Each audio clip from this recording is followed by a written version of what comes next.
guys, it's Jim Bounds at Co-op Motor Works in Motorhome Rehab Ranch, and yeah, I'm out of uniform. It's summer, man. This week is the summer solstice. Stonehenge says so. So does news reports. And I'm in Florida, so here we are, right? I tell you what. All right, I'm in uniform, all right? Hey, there's Jason. He's bringing a little prop for us. But so it's summer. Our motorhomes don't like summer either. And that's what we're going to talk a little bit about. These motorhomes were built 40, 45, 50 years ago. Oil's changed, fuel's changed. They say the temperature's changing. Well, it is. It's getting hotter. Hey, there it is. There's your intake manifold. All right, man. Good deal. Yeah. Thanks a lot. Yeah, no Thanks for problem. bringing it. Go over the buffet over there, Yeah. see what they got. All right. All right.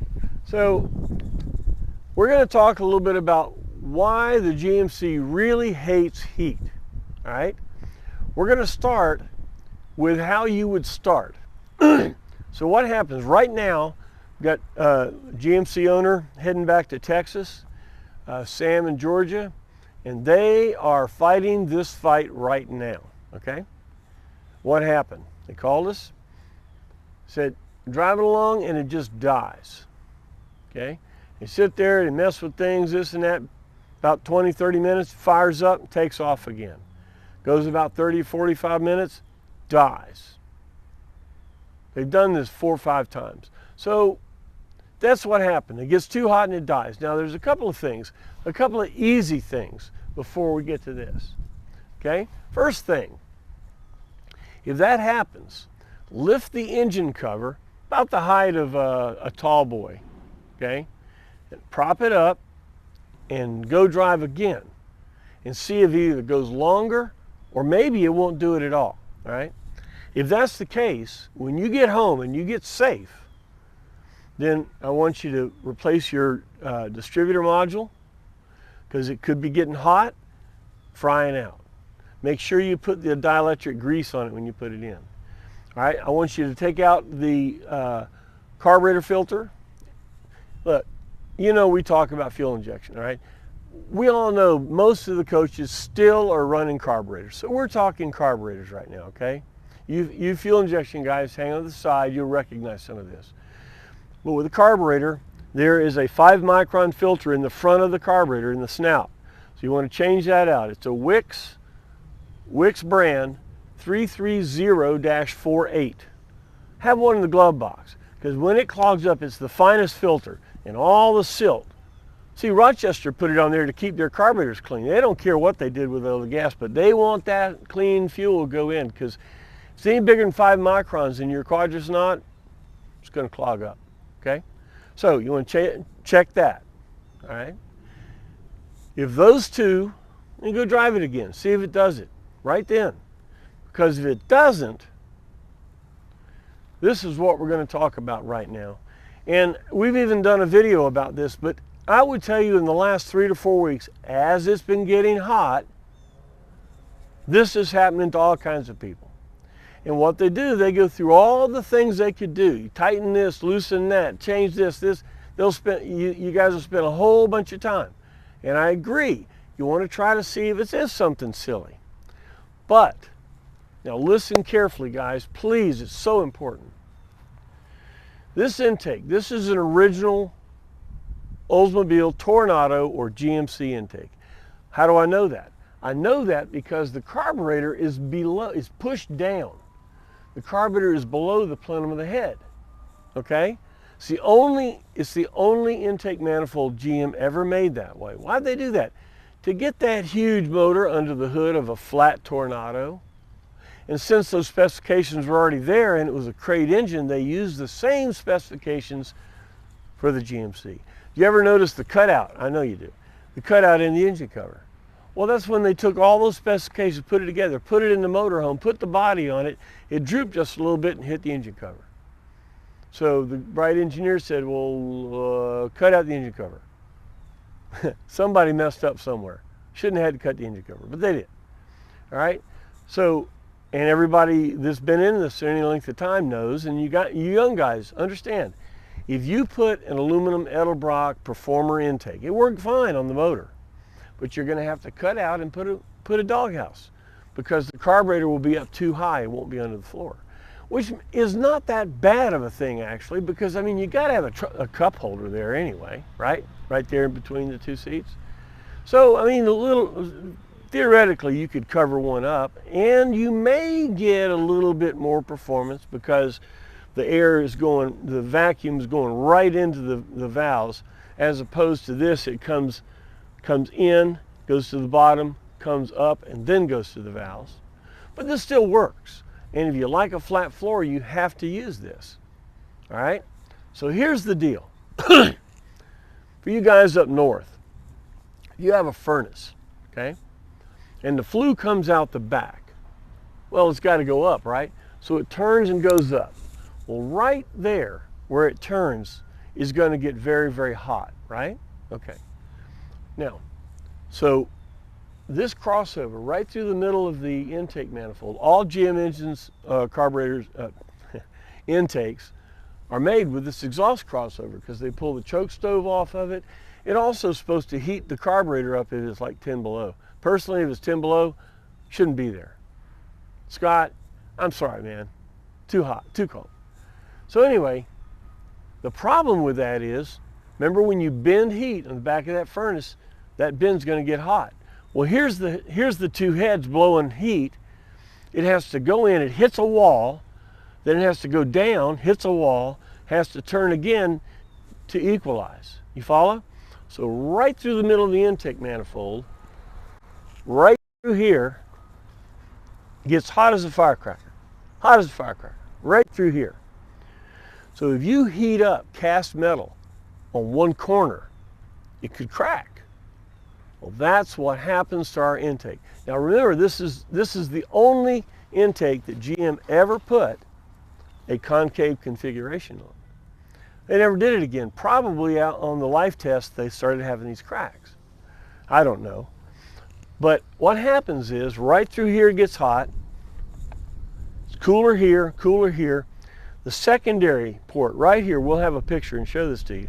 But right between the two big holes, the thin wall metal right there will crack. Now, the crack is no big deal until it reaches the floor inside the intake. When it does that, this exhaust gas comes into the intake. You're not going anywhere. You say, well, it ran for 45 minutes. Why did it stop? Well, big block engines swell. So when you fire it up, the crack is together. Okay? As it heats up, the engine swells up, crack opens. Lose vacuum, done. An engine only needs 4 inches of vacuum to run. So when this happens, it's very possible that when you pull over, wait 5 minutes, fire it up, run right up, put it in gear, dies. Why? Because it only had 4 inches of vacuum and it would start. But the minute you put it in gear, it's going to suck some vacuum for the torque and it dies. That verifies that this is the problem. Now you say, well, that's the worst case scenario. It is. But you got to understand, listen to me, every Oldsmobile, Tornado, and GM intake, or GMC intake, has this situation. And every one of them will crack sooner or later. Now, I know some of you guys are perfectionists. I don't want a crack in my motor. Listen, if you want a flat floor, and this is the only crack when you clean the intake up, you can put 2 stainless steel block-off plates and a fiber gasket and bed this thing back down, and even with this crack, it's a 100% fix. 100%. We build $10,000 motors with this intake. Why? Because we want a flat floor. Guy doesn't care about all that other stuff. We block it off, works fine. This is original intake. We painted it up. Why would we take an original intake and spend all that time to clean it and paint it? Because we're going to reuse it. Important. Remember, every GMC motorhome that has a flat floor has this intake, and this can happen. So you say, well, mine seems to be fine. There's no problem. Right now, it's fine. But when that crack reaches the floor, and it will, you will stop. So, you want to do it now? You want to do it later? I suggest you do it when you're safe, secure, in a place with some tools. Same time you take this off, you do all the stuff on the top of the motor. You're going to put a new thermostat in. You're going to put a fiber gasket in there. You're going to look at the carburetor, say, does this thing look good? Does it? Because the carburetor, you know, it's the best the first day that it's been put on. And it goes down in performance from there. It never goes up and down. It just goes down. Where is your carburetor in its envelope? It needs to be remanufactured. A 45-year-old carburetor could be warped. The shaft where the butterflies go through could have play in them, and you'll suck vacuum through there.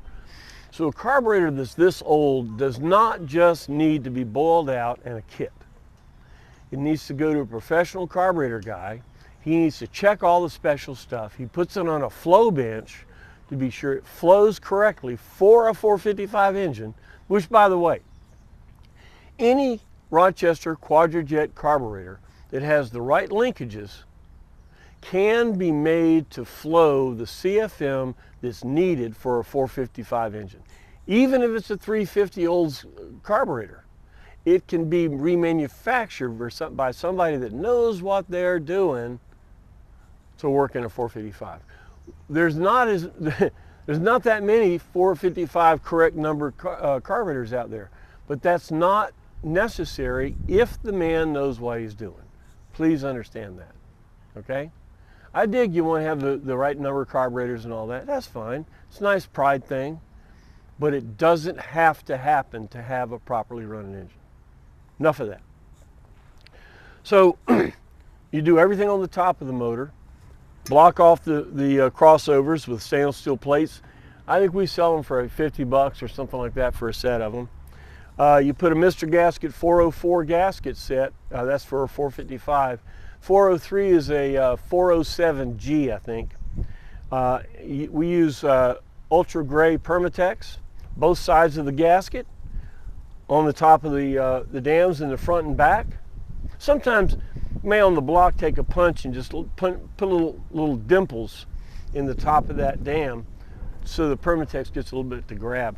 But glue it down both sides, pop it down there. Now we know that a warped block, warped heads, and a warped intake will seal.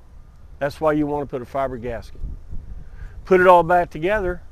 Don't move the distributor. I know everybody's, well, you can take this out without moving the distributor. Why would you want to do that? Why cause another situation that may not have it start? We're going to get all this working, then you work on that. This is good, then you work this. This is good, then you work on that. Don't take it all apart unless you really have to, because that's not what your goal is. Your goal is to fix that. My personal biased subjective opinion. You can do it any way you want. That's the nice thing about these. You can do it any way you want. So every intake, when it gets hot, has a susceptibility of having a crack. It's not that I'm going to the worst case scenario automatically. And the worst case scenario is just a bunch of bolts and you take it out and you put it back in. But sooner or later, if this has not been done, it really it will happen. I mean, laws of physics, that crack right there is not going to go away. It's not going to heal itself. And physics says that that crack will be there, all right?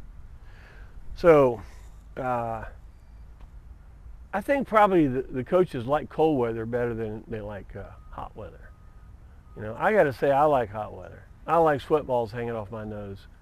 You know, you guys up north, I have a great respect for you. Your blood is definitely different than mine. You know, did a seminar once in Naples. Everybody came down, and so I'm there talking about something. I said, guys, they're up north. You know I'm a flatlander, okay? I said, I always want to ask you guys from north a question. I said, look, when you winterize your coach, what tank do you fill first? And you know, they're saying, well, you don't fill tanks. So yeah, you do. You fill your gas tank and you come down here so you don't have to winterize that thing, right? All right. I know, don't throw anything. All right, but look, summer, take it easy, go 60 miles an hour, ride 250 miles at a time, drink fluids, and make sure you have a good time. Because that's the whole reason you got this thing. It's not just an object of your frustration. It should be an object of enjoyment. All right, guys. Thanks for coming by. Thanks for being ranch hands to help us do more of this stuff. We're still working on that Onan video. Let me tell you, man, that Onan, oh man, it's an Onan. The troll is killing us. All right. See you next time.